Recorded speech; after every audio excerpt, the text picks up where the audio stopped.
नमस्कार दोस्तों, विकास एनालिसिस में आप सभी का स्वागत है। और दोस्तों, हमने आपको गणित की प्रकृति में गणितीय विचार किस तरह से विकसित होते हैं, मूर्त से अमूर्त की ओर और विशिष्ट से व्यापक की ओर के बारे में आपको प्रीवियस वीडियो में पढ़ा चुके हैं। अगर आपने दोस्तों उसे नहीं देखा है तो आप प्रीवियस वीडियो में जाकर देख सकते हैं। आज जो है दोस्तों, हम गणित में सोपानिक संरचनाओं के बारे में पढ़ेंगे। तो चलिए दोस्तों शुरू करते हैं।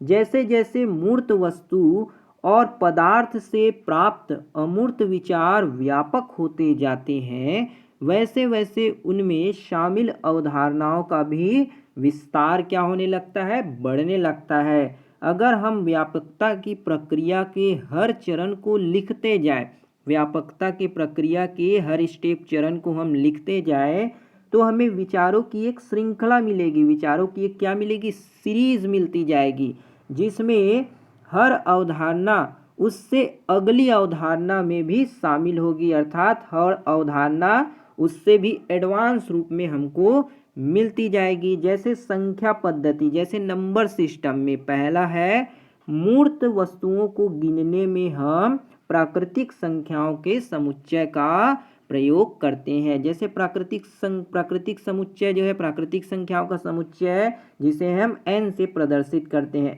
n 1 2 3 4 डैश डैश डैश, ये हमारे प्राकृतिक संख्याओं का एक सेट बन गया, प्राकृतिक संख्याओं का समुच्चय। इस तरह से हम उसे निरूपित कर सकते हैं। अगला जो है, अगर प्राकृतिक संख्याओं के समुच्चय में हम शून्य को भी शामिल कर ले तो हमें पूर्ण संख्याओं का एक होल नंबर का सेट मिलता है। अगर हम नेचुरल नंबर के सेट में जीरो को भी इंक्लूड कर लेते हैं तो हमें होल नंबर का एक सेट मिलता है, जिसे हम W के रूप में निरूपित करते हैं। अगला जो है, पूर्ण संख्याओं के समुच्चय में ऋणात्मक संख्या को शामिल करके और बढ़ाया जा सकता है। जो पूर्ण संख्या होल नंबर थे, अगर हम उनमें ऋणात्मक संख्या को भी शामिल करके और आगे बढ़ाते जाएं और तब हमें z इक्वल टू ये सेट मिलेगा, जिसे हम बोलेंगे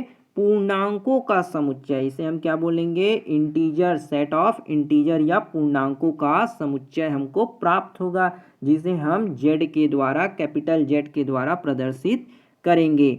अगला जो है, परिमेय संख्याओं का समुच्चय। परिमेय संख्याओं अर्थात रेशनल संख्याओं का, रेशनल नंबर का हमको एक सेट बनाना है। इसके लिए हम समुच्चय में, पूर्णांकों के समुच्चय में हम धनात्मक, ऋणात्मक, भिन्न को शामिल करते हैं। जो परिमेय संख्याओं का समुच्चय होता है, जिसे हम p/q के फॉर्म में लिख सकते हैं, जहाँ p जो होगा इंटीजर से बिलोंग करेगा और q हमारे कहाँ से आएंगे, नेचुरल नंबर से आएंगे। तो इस तरह हमें एक परिमेय संख्याओं का सेट प्राप्त होगा, जहाँ पर जो q होगा वो नॉट इक्वल टू 0 होना चाहिए। तब हम उसे क्या बोलेंगे, एक परिमेय संख्याओं का समुच्चय कहलाएगा।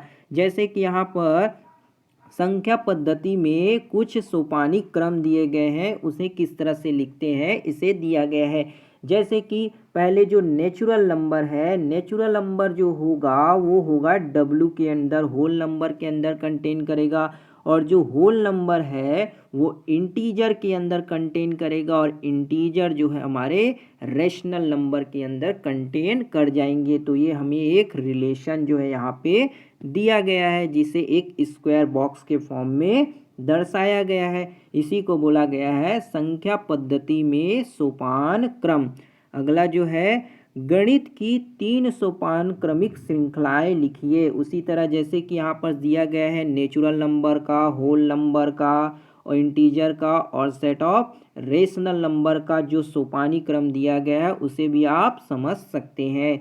इसके लिए आप संख्याओं पर संक्रियाओं, ज्यामिति, बीजगणित के संबंधित उदाहरण को भी ले सकते हैं। इसके लिए हम क्या क्या, कोई भी ऑपरेशन लगा सकते हैं नंबर में, और ज्यामिति, ज्योमेट्री का यूज़ कर सकते हैं, एलजेब्रा का भी यूज़ करके हम उनके उदाहरण का उपयोग कर सकते हैं सोपान क्रम संरचना दर्शाने के लिए। अवधारणाओं के सोपान क्रम का अवधारणाओं को सीखने के तरीके से गहरा संबंध भी होता है। ये जो अवधारणाएं होती हैं सोपान क्रम की, उनके बीच में एक गहरा संबंध होता है। अगर हम किसी अवधारणा के ऐतिहासिक विकास को देखें, मतलब उसके इतिहास को देखें, तो ज़्यादातर सोपान क्रम में नीचे आने वाली अवधारणाएं सोपान क्रम में ऊपर आने वाली अवधारणा से पहले आती है। बच्चे भी अवधारणा को लगभग इसी प्रकार ग्रहण करते हैं। इसलिए बच्चों को विचारों के सोपान क्रम से ज़्यादातर उसी क्रम में परिचित कराना चाहिए। किस क्रम में? जिस क्रम में वे बच्चे समझते हैं उन्हीं क्रम में उनको समझाने का प्रयास करना चाहिए, जिस क्रम में वे विकसित हुए हैं। पर हमेशा ही ऐसा संभव नहीं होता। जैसे कि वर्ग एक विशेष प्रकार का आयत है। वर्ग क्या होता है? एक स्क्वायर क्या होता है? एक विशेष प्रकार का आयत होता है। और आयत एक विशेष प्रकार का समांतर चतुर्भुज है। और जो आयत होते हैं वो एक विशेष प्रकार का क्या होते हैं? समांतर चतुर्भुज, पैरेललोग्राम होते हैं। लेकिन बहुत से बच्चों को कक्षा 3 में हुई आकृतियों के बीच का संबंध बताए बगैर अगर उन्हें एक साथ ही सिखा दिया जाता है, उन्हें क्या किया जाता है? एक साथ ही वर्ग, आयत और समांतर चतुर्भुज के बारे में पढ़ा दिया जाता है, जिस कारण बच्चे वर्ग और समांतर चतुर्भुज नहीं मानते। क्या बोलते हैं? जिस कारण बच्चे वर्ग को समांतर चतुर्भुज नहीं मानते, अर्थात उनमें कोई अंतर नहीं कर पाते और वो उस तरह से कंफ्यूज हो जाते हैं। इसलिए किसी भी नए विचार को अच्छी तरह से समझने के लिए, कोई भी नए विचार को समझने के लिए उससे पहले आने वाले गणितीय विचार को अच्छी तरह से समझना बहुत जरूरी होता है। जैसे गणित सोपान क्रमिक तरीके से संरचित ज्ञान क्षेत्र। गणित में सोपान क्रमिक तरीके से जो संरचित ज्ञान का क्षेत्र है उसे हमें पहले विकसित करना चाहिए। अगला जो है, गणित की सोपान क्रमिक संरचना एक कारण है। गणित की सोपान क्रमिक संरचना एक कारण है जिसकी वजह से इसे पढ़ाना कठिन समझा जाता है। कुछ लोग कहते हैं कि गणित की जो सोपान क्रमिक एक संरचना है, स्टेप बाय स्टेप समझना है, जिसके कारण इसे पढ़ना और समझना क्या हो जाता है? कठिन हो जाता है। क्या आप इस कथन से सहमत हैं? अगर है तो क्यों? ये जो है दोस्तों आप हमें कमेंट बॉक्स में कमेंट करके बताइएगा। और इसके आगे के पार्ट जो है दोस्तों हम बहुत ही जल्दी लेकर आने वाले हैं। इसी तरह दोस्तों छोटी छोटी वीडियो के माध्यम से हम आपके पूरे मैथ्स पेडागोजी जो आपके सिलेबस एग्ज़ाम के सिलेबस में दिया गया है उसे धीरे धीरे कंप्लीट कर देंगे। अगर वीडियो बढ़िया लगा हो दोस्तों तो लाइक कीजिएगा, शेयर, सपोर्ट और सब्सक्राइब जरूर कीजिएगा। मिलते हैं अगली वीडियो में, तब तक के लिए जय हिंद, वंदे मातरम।